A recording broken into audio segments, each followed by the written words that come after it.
पति पत्नी को रुला देने वाली कहानी। जिस गांव से वो ताल्लुक़ रखती थी वह इतना खुला माहौल नहीं था। औरतों को कुछ भी करने की आज़ादी नहीं थी। अनु ने जब ऐसा कहा तो सब उचक्के होकर उसकी तरफ देख रहे थे और वो इसके लिए बिल्कुल बेपरवाह खड़ी थी। अनु और उसका परिवार दिल्ली जैसी जगह पर रहता था जहाँ पर हर कोई अपने रोज़मर्रा के काम को इस तरह व्यस्त था कि किसी को किसी से कोई फ़र्क नहीं पड़ता था। अनु जब गांव शहर जाकर बसी थी तो उसे कहा कल्चर बहुत अजीब लगा, जिसमें ढलने के लिए उसे बहुत टाइम लग रहा था। उसने औरतों को कभी इस तरीके से खुल्लम खुल्ला अपने विचारों को व्यक्त करते हुए नहीं देखा था और उसे ये सब अच्छा लगा। जिस गांव से वो ताल्लुक़ रखती वहाँ इतना खुला माहौल नहीं, औरतों को कुछ भी करने की आज़ादी नहीं। वो जॉब करना चाहती लेकिन उसे नहीं करने दी गई। सुमित, अनु के पति का ट्रांसफ़र दिल्ली हुआ। अनु भी उसके साथ आ गई और पास के स्कूल में जॉब करने के लिए सुमित को भी मना लिया। सुमित अनु को बहुत प्यार करता था लेकिन काम का होने की वजह से कहीं ना कहीं उसकी सोच खुली नहीं थी। अनु खुश थी क्योंकि वह जब जॉब के लिए जाती तो कोई अलग अलग लोगों से मिलती, बात करती और खुश रहती। अनु का एक बेटा था और वो दूसरे स्कूल में जाता था। अनु दोपहर को उसके अपने साथ लेती घर आती थी और सारा काम करती। फिर शाम को सुमित भी ऑफिस से आता। तीनों मिलकर डिनर के बाद पास वाले पार्क में जाया करते थे। उन दोनों की सैर हो जाती और प्रथम वहाँ खेल लिया करता था।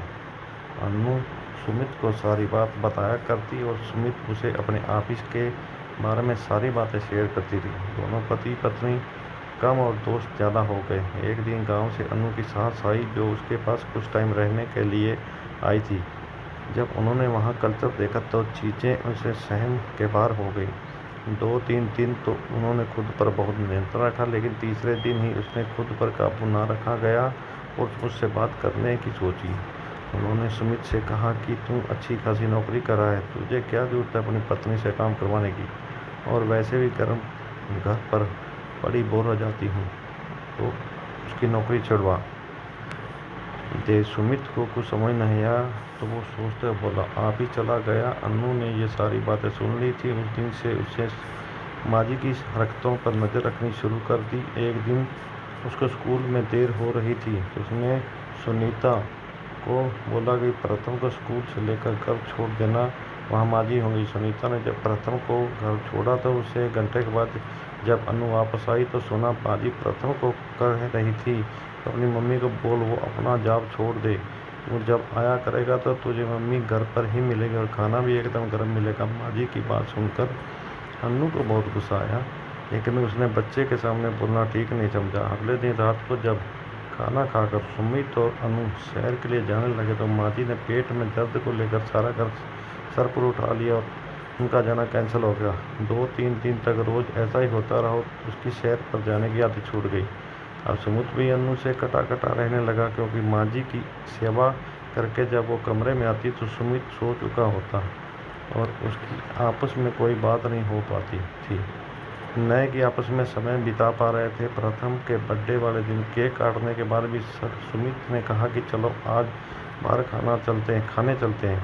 तो माजी ने फिर से पेट दर्द का बहाना किया और बोली तू लल्ला को घुमा ला, इसका दिन है बहुत, मेरे साथ रुक जाएगी, हम खिचड़ी खा लेंगे। अनु मुड़ी और बोली सुमित ऐसा करो तुम जाके माजी के पास रुक जाओ और माजी के साथ ही खाना खाओ, उन्हें अच्छा लगेगा, मैं प्रथम को बाहर घुमा लाती हूँ, सही है ना दोनों को। हाँ बेटे एंजॉय करते हैं। अनु की बात सुनकर वह पचक्के रह गए और अनु की तरफ देखने लगे पर वो बेफिक्री खड़ी थी। अनु ने सुमित को कहा कि अब बस और नहीं, रोज़ रोज़ माजी के होने वाले पेट की दर्द की वजह से प्रथम को माँ की जॉब छुड़वाने वाली बातें का बहाना और सारा काला चिट्ठा सुमित के आगे खोल कर रख दिया। सुमित माँ के प्रताप से हैरान था। उसने माँ से पूछा ये सब सच है? तो माँ बोली क्या जरूरत है इसको नौकरी करने की, तो अच्छा खासा कमा तो रहा है न, तेरे से घर के काम में मदद लेती है, अगर कर रहेगी खुद काम करेगी ना। सुमित ने जवाब दिया कि बस करो माँ, मैं ये मर्जी की नौकरी करती है और उसकी तमाम से हमारे घर में मदद होती है और अगर मैं इससे मदद करूं तो उसमें क्या हर्ज है। दूसरी बात, अगर आप घर पर बोर हो जाती हैं तो सत्संग में जाया करो, प्रथम का ख्याल रखो लेकिन उसे गलत बातें मत सिखाओ। माँ को अब समझ आ चुका था कि चुप रहने में ही भलाई है। वह सुमित को चुपचाप देख रही थी और मन ही मन धन्यवाद कर रही थी।